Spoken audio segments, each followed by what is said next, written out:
إنها أمنيات الموتى يا أيها الناس، لا سيما المقصرين منهم. هذه أمنياتهم أنهم يعودون إلى الدنيا. والله يا عباد الله، والله يا عباد الله وتالله وبالله، لو خرج واحد من الموتى إلى الدنيا، والله لو خرج واحد من الموتى إلى الدنيا لمن شغل بماله، ولمن شغل ببيته، ولمن شغل بأولاده، ولمن شغل بزوجته، والله لن شغل بربه، ولن شغل بتسبيحه وتهليله وتكبيره، لن شغل بصلاته، لن شغل بعبادته، لعلم أن كل ما تقدم إنما هي حياة الدنيا، ولعلم الحقيقة العظيمة التي أخبرنا الله عز وجل عنها. قال الله سبحانه وتعالى: أن تقول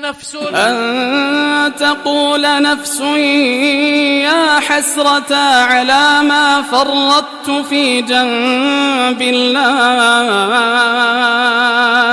وإن كنت لمن الساخرين. أو تقول لو أن الله هداني لكنت من المتقين.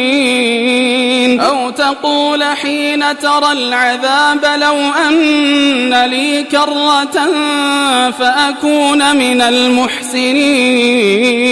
نعم يا عباد الله، هذا هو مرادهم، وهذه هي أمنياتهم. قال الله عز وجل في القرآن الكريم: وأنفقوا مما رزقناكم من قبل أن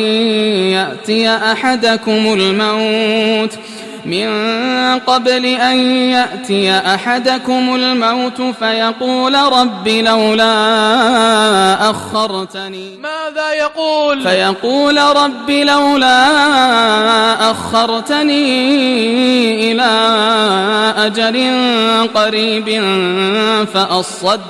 فأصدق وأكن من الصالحين. ما قال وأكن من أرباب الأموال المعرضين، ولم يقل أكن من أهل الخمور، ولا من أهل الزنا، ولا من أهل الخنا، ولا من أهل الربا، ولا من أهل اللهو واللعب، ولا من أهل الضياع. لا، قال الله عز وجل: فأصدق وأكن من الصالحين. هذا كلام المفرطين، هذا كلام المعرضين، هذا كلام الذين عاينوا الآخرة، الذين رأوا ما عند الله سبحانه وتعالى.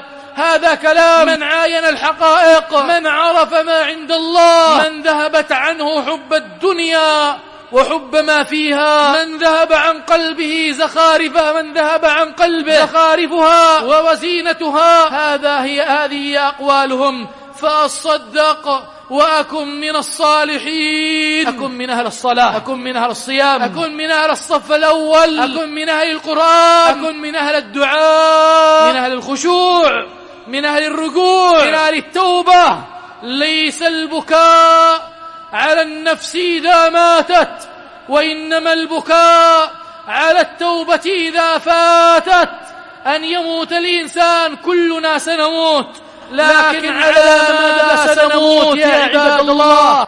لا بد أن نفيق، لا بد أن ننتبه. لا تأخذنا الدنيا ولا تأخذنا بزخارفها والعياذ بالله.